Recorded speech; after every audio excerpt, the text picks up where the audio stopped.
Aquí estamos con el doctor César Castellanos, excelente profesional, mejor ser humano, mejor persona, gran amigo, hermano. Doctor, saludos. Saludos. ¿Cómo está usted? Bastante bien para el tiempo. Qué bueno, me alegra mucho. Bastante bien para el tiempo. Doctor, el duelo emocional luego de una pérdida. Conozco gente que se sumerge en el dolor de una manera que se mete en una depresión. Pero hablemos primero, Así es. en términos generales, ¿verdad? ¿Qué es ese duelo emocional luego de una pérdida? ¿Cómo se define eso? Sí. Bueno, en primer lugar, decir que el duelo es una reacción normal.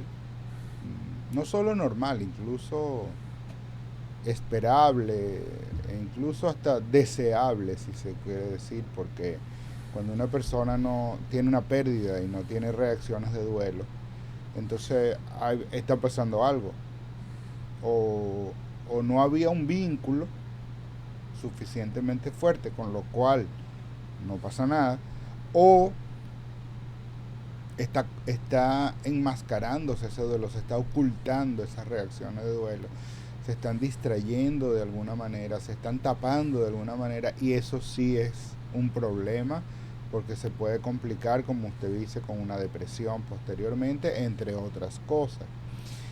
Lo segundo es que el duelo no solamente, el duelo tiene que ver con las pérdidas, pero una pérdida no solamente es la muerte de alguien.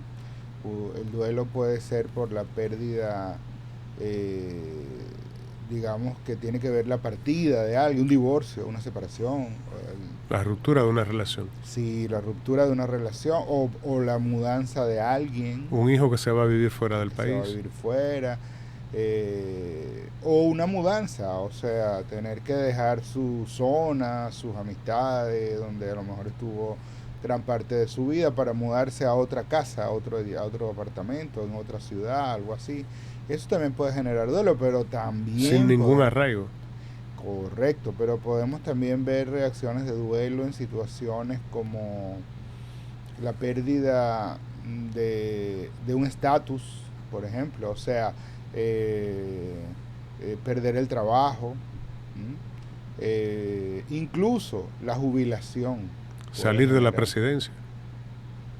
Sí. No estoy jugando, ¿eh? No, yo tampoco, pero... No estoy jugando. Reconozco que me agarró fuera de base, pero sí. Perder unas elecciones. Sí. De hecho, con ese tema particular de cuando se pierde un estatus de poder tan grande, hay una suerte de síndrome de la soledad, ¿no? Porque de estar rodeado de mucha gente que normalmente rodean las figuras de poder, pasa a estar completamente solo. Entonces eso genera Por eso yo siempre le digo a la gente, doctor, independientemente de la posición de poder que tú puedas estar o no, no importa, tus relaciones tienen que estar fortalecidas siempre, o sea, los tuyos. Claro, las redes. Tu familia, tus amigos, tu gente, con los que tú vas a contar siempre, estés o no estés en un lugar de poder. Porque al final de cuentas la vida da demasiado vueltas. Y uno no sabe, hoy está aquí, pero mañana no sabe dónde puede estar. Así es. Punto. Así es. Todo pasa, pero los vínculos no pasan. Y más bien se fortalecen o se debiesen fortalecer. Pero bueno, también puede haber reacciones de pérdida por una enfermedad, ¿no? O sea, se pierde la salud, se pierde la estabilidad, puede haber reacciones de pérdida porque se pierden proyectos de vida, puede haber reacciones de pérdida incluso porque se pierde una esperanza, un sueño, algo en lo que se había puesto mucha energía. Entonces, digamos, las reacciones de pérdida tienen que ver no solamente con temas de muerte o separación. Ahora bien, algo curioso es que la reacción que la persona, la intensidad de las reacciones de esa pérdida, o sea, del duelo, qué tan intenso es la reacción de duelo, tiene que ver con la fortaleza del vínculo que se tenía con lo perdido no tiene que ver con lo perdido. O sea, vamos a poder observar, por ejemplo, y es completamente normal, por ejemplo, si una persona tiene un vínculo muy fuerte con una mascota, un perro, con quien convivió 20 años, y el vínculo emocional con su perro es muy fuerte, sin embargo el vínculo emocional, digamos, con su mamá no es muy fuerte, la pérdida de ese perro va a generar reacciones de duelo más intensas que la pérdida de su mamá. Cuando yo tuve que sacrificar a Bonnie, la tuve que poner a dormir, yo me pasé unos días tumbado. Con duelo. Tumbado. Claro. Cuando murió Mario, bueno, usted no tengo que decirle. Todavía hablo de eso y duele. Y así, alguna gente. Acaba de partir recientemente la hija de una muy querida amiga, una mujer que yo la vi pequeña, que lidié con ella pequeñita, y que un infarto la mató. Su mamá, y esto quiero que usted lo vea también, doctor. Sí. Yo digo que se guardó, se contuvo el dolor. No lloró tanto como debía llorar. Estaba destrozada. Sí. O sea, no tengo ninguna duda. Pero sus dos hijos vivos, la hembra y el varón, que viven fuera del país, decidieron venir y quedarse un tiempo con ella, como red de apoyo. Y su mamá, por supuesto, que todavía está viva, gracias a Dios. Pero la tristeza y el dolor que hay en esa casa son una cosa impresionante. Y estoy hablando de una persona que en ocasiones, por diferentes situaciones de pérdida también, se ha metido en depresiones, que ha salido a caminar para la calle, sin saber uno dónde está, ni mucho menos, bueno, de locura.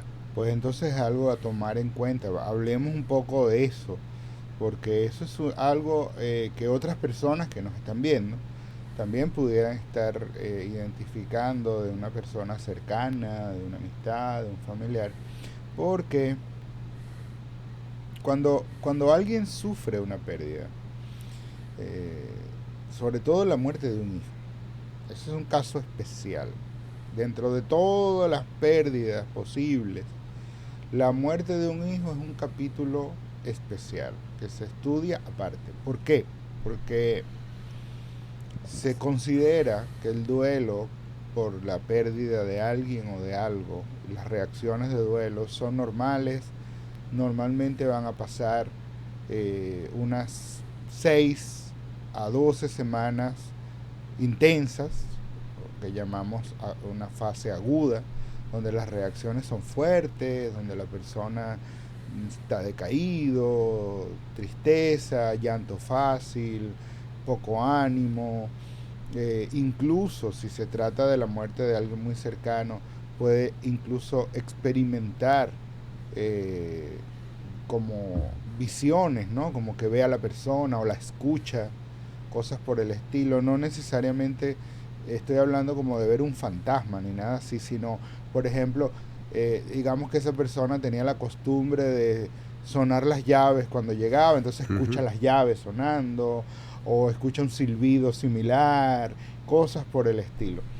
Y eso se considera completamente normal, aunque la persona siente que se está volviendo loca, dice yo no sé, no está pasando nada, eso es parte del duelo, y se considera que 6, 12 semanas, 3 meses, todavía eso es normal. Y luego de esos 3 meses, entonces comienza a mejorar a la persona, a reincorporarse a su vida, a empezar poco a poco a continuar viviendo, y de ahí para adelante empieza a mejorar, y esperamos que ya cerca de los 6 meses ya esté completamente restablecido.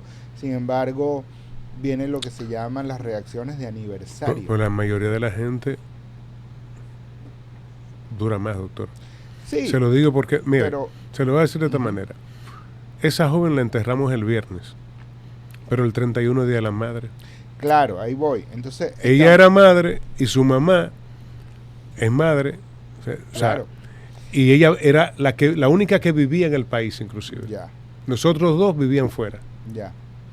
Sí, describo, digamos, el proceso normal y regular. Normalmente uno espera hasta la semana 12 sin alarmarse.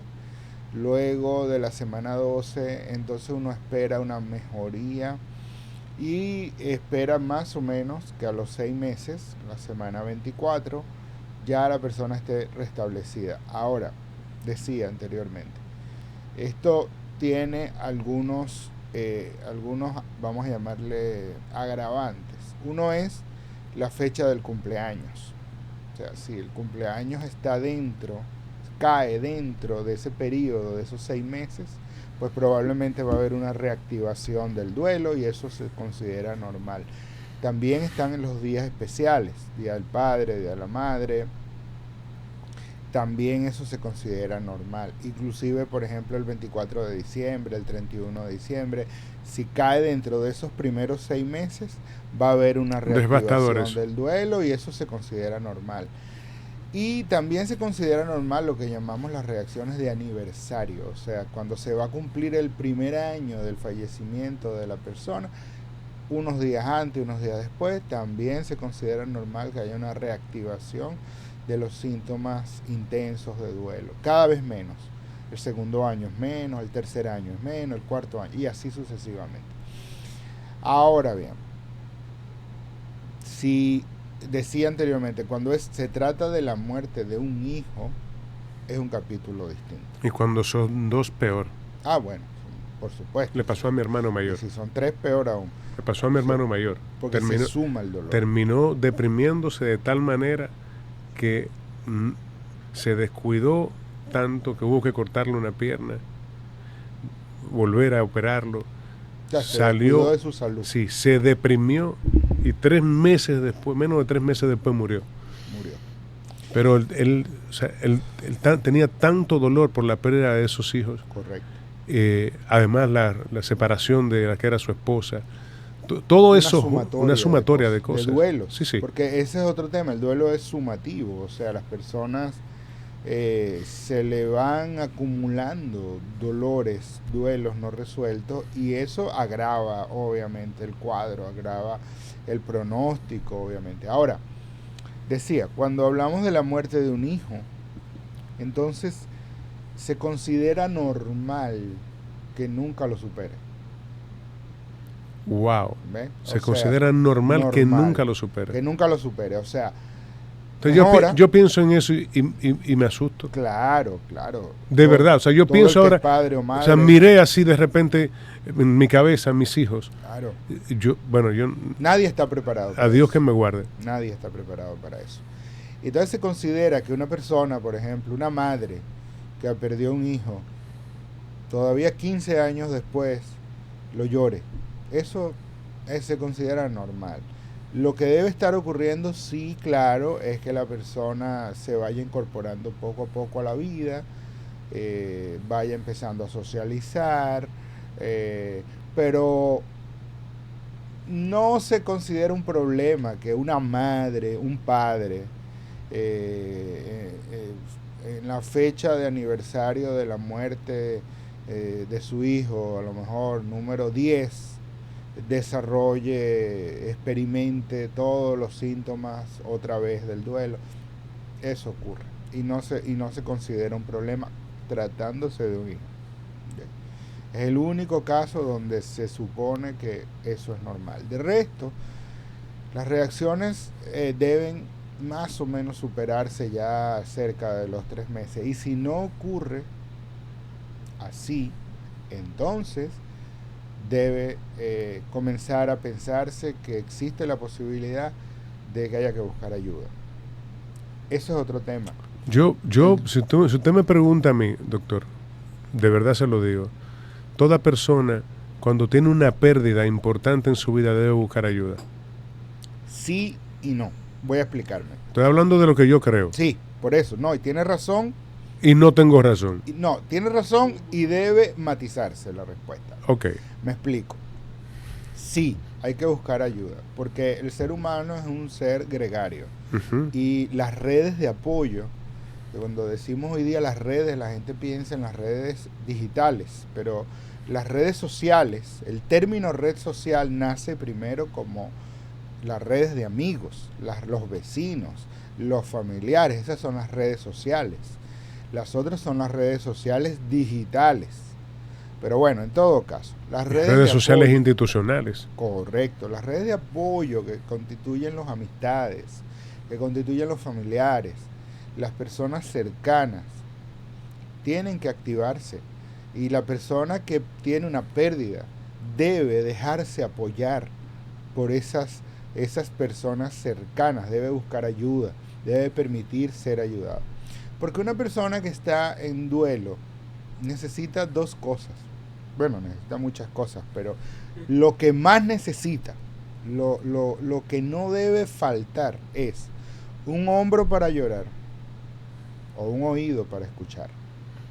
Porque lo que más necesita una persona en duelo es hablar de su dolor y que alguien esté allí para darle un abrazo y simplemente decirle, estoy aquí contigo, llora, no te preocupes, sigue adelante, estamos aquí contigo. Porque sin estar aconsejando nada. Sin aconsejar nada, sin recomendar nada. Y estar ahí para cuando la persona necesite también. Hay una cosa que se da mucho cuando la gente está en duelo, doctor. Ay, muchacho, no te pongas así. Vamos para el cine. Báñate, cámbiate, vamos. Oye, tú tienes que sí, salir de eso. Sí. Pero... Avívate. Pero pedazo de azaroso. No, tampoco. Déjame vivir mi duelo. Tampoco porque la gente son ladrones de duelo, doctor. Sí, sí, yo creo que y eso es una maldición. Pero es una maldición porque a final de cuentas hace más daño. Ahí se da una dinámica que es interesante. Por cierto, hable feo. Sí, por eso le pasa lo que le pasa. Mira que apenas una semana del asunto. No.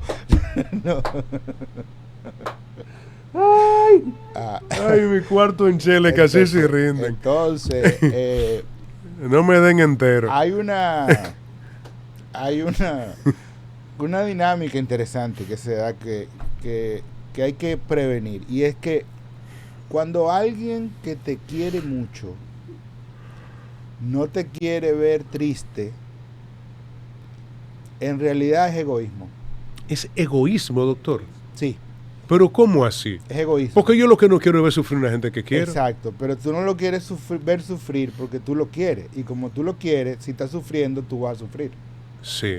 Entonces, tú lo que no quieres es sufrir tú. Doctor, me jodió ahí. Para lo cual, yo quiero que no sufra. Doctor, me jodió ahí usted ahí. Perdón, no me enseñó ahí, me jodió ahí usted. Entonces, eso es en criollo, eso es un gancho. Sí. Entonces, ¿qué es ayudar a alguien que está sufriendo? Es dejarle sufrir y acompañarle en su dolor. Ya. Como enseñó el mismo Jesús de Nazaret en su momento. O sea, es acompañar en su dolor significa, estoy aquí para ti, para lo que yo pueda apoyarte y tú necesites. Te dejo tranquilo. Si no me pides nada, no me pongo a estar perturbándote tu dolor. Pero si me dices, ¿sabes qué? Yo necesito ir a la playa, por ejemplo. Vámonos para la playa. O yo necesito que me lleves a orar. Vamos a orar. Yo necesito que me llames a mi primo. Vamos a llamarte a tu primo. ¿Usted por mí es capaz de ir a orar conmigo? Yo soy capaz de orar. De rodillas. Ok. Hasta y güey. No, sí. No hay que exagerar. No, pero hay que hacerlo. No, en caso de que sea así, vamos y güey, nos arrodillamos allá. Sí, también. Pero no vamos a ir de rodillas, no. No sabe, bro, pero decimos que llegamos arrodillados. Sí. Okay. Porque así vale mal la promesa, se paga mejor. Ay, Dios mío. Y Tatica no condona esa parte. Sí. Y entonces, la idea es apoyar, es estar presente para el otro, no para mis necesidades. Okay. Entonces esa parte es importante. También dejar hablar. Dejar hablar significa a alguien en duelo es permitirle expresarse. Usted no debe interrumpirle, no dé su opinión. No le diga, a mí me pasó algo similar. pero mucho menos diga. Lo mío es peor, lo que me pasó a mí es peor, eso es terrible, no haga eso. Aunque sea verdad, no lo diga, porque no es el momento. Simplemente usted está ahí dejando que el otro, que la otra se desahogue, préstele su oído, préstele su hombro, dele un abrazo, dígale estoy aquí para ti, y eso va a ayudar muchísimo. Y digo esto porque muchas personas dicen, ¿y yo qué hago? ¿Cómo le ayudo? ¿Qué le digo? No, no le digas nada. No le digas nada. Esté presente. Y si va a decir algo, dígale, estoy aquí para apoyarte. Estoy aquí presente cuando me necesite. No le diga más nada. Estoy aquí para ti. Para ti. No le diga más nada. No tiene que decirle nada. La gente se angustia. ¿Y qué le voy a decir? ¿Y qué le digo? Nada. Aún no le diga nada. Esté presente. Eso cuenta mucho. De manera incondicional. Eso cuenta mucho. Entonces, bien. Pero, doctor, déjeme decirle una cosa. Y esto va a sonar feo. Ya no es mucha gente la que es incondicional, doctor. No. Bueno, no. No hay mucha gente incondicional. Ya no es mucha gente que no es incondicional. Pero por eso hay que cultivar los vínculos sanos. Incondicional. Eso no abunda. Eso no abunda, doctor. Sí. Sí, también. Entonces no publique nada en las redes sociales digitales de su cuenta, de que al otro en duelo y llorando, no. Por supuesto que por descartado, no lo mencioné porque me imagino que... La foto con Los Ángeles es correcto, nos apuntan aquí nuestro equipo de producción, las fotos con Los Ángeles, la escalera. Me parece tan estúpido eso. Sí. O este es un presidente que se vistió de una cosa así, va a publicar en sus redes vestido de loco. De redentor religioso, sí. Bueno, sí, lo que pasa es que hay gente que sus niveles de grandilocuencia, ¿verdad? O megalomanía lo llevan a entender que pueden ser asistentes de Dios o creerse Dios. Sí. Bueno, entonces, algo importante es, cuando estamos hablando del duelo, es que algunas personas se les complica el tema del duelo. Dijimos que más o menos a los 3 meses ya para adelante debe empezar a reintegrarse a la vida. A algunas personas se les complica porque se enredan consigo mismo en la idea falsa de que si yo dejo de sentir dolor, voy a olvidar a la persona querida. Entonces retienen... Eso es un error, doctor. Es un error, pero retienen el dolor porque de esa manera sienten que la persona está siendo, digamos, reconocida en su memoria, ¿no? Entonces, que si a mí me deja de doler, yo voy a olvidar a ese ser querido. Y eso es un error. Eso ocurre en personas que se les va a complicar el duelo. Y cuando un duelo se complica, entonces sí requiere ayuda. Y ahí comienza la respuesta que yo dije que íbamos a matizar. Porque sí, toda persona que está en un duelo debe buscar ayuda. Pero solo aquella persona que está complicándose en el duelo debe buscar ayuda profesional, ¿no? O sea, una ayuda profesional en un duelo normal no es estrictamente necesaria. De ser así, como usualmente yo solía decirle a los estudiantes de psicología cuando hablábamos de este tema, de ser así, nuestros principales referidores fueran las funerarias. Pero no es así. O sea, 95% de la humanidad atraviesa el duelo sin requerir ayuda profesional. Pero hay un pequeño porcentaje que después de esos 3 meses sigue viviendo la intensidad del dolor como el primer día. Y eso ya no es normal. Entonces ahí hablamos de un duelo patológico o de un duelo complicado Un duelo patológico es un duelo que va a requerir asistencia profesional, porque a veces es una depresión, Claro. a veces es una somatización, o sea que empiezan dolores de estómago, dolores de espalda, dolores de Diarrea. cabeza, diarrea, que no sanan con nada, y es simplemente que ahí se está expresando el duelo, y a veces es lo que llamamos un duelo enmascarado, o sea que esa persona se le pierden las llaves y arma un drama Porque se le... Que no, que fue no tiene se le- que ver con las que llaves, fue que se le traviaron la llave. que tiene que ver con su dolor que no lo ha Eso sanado. doctor, me está recordando más cosas que pasaron ahora. Ajá. Que hablamos de Boca Chica, buscando hablar del Distrito Nacional. Así es. Así no se puede. Así no Así no se puede. Pero hay diversos tipos de duelos que a mí me gustaría que sigamos conversando, Claro. doctor. Vamos Porque, a hablarlo. por ejemplo, con esto debemos cerrar. Cuando Danilo Medina fue candidato la primera vez, Ujú. que tenía muchas posibilidades inclusive, Correcto. yo estuve en un evento en el Hotel Lina, donde él llegó con toda la parafernalia antes de las elecciones. Y al otro día de esas elecciones, yo vi a Danilo Medina salir solo, cabizbajo, con un maletín en la mano, de un edificio en el Ensanche Naco. Ujú. Solo, un domingo, doctor, el primer domingo luego de las elecciones, que fue a 1 o 2 días después de las elecciones, Terrible. cerca de la 1:30 de la tarde. Terrible. Después que andaba con toda la seguridad, con la parafernalia, y ni siquiera en la jipeta que andaba. Ujú. Una locura. Sí, Y pero se veía la tristeza de lejos. y eso, bueno, ese es otro tema quizás, pero digo, es parte del duelo, pero además tiene otro tema sobreagregado, que es que en nuestras culturas existe eso que usted llamó la parafernalia.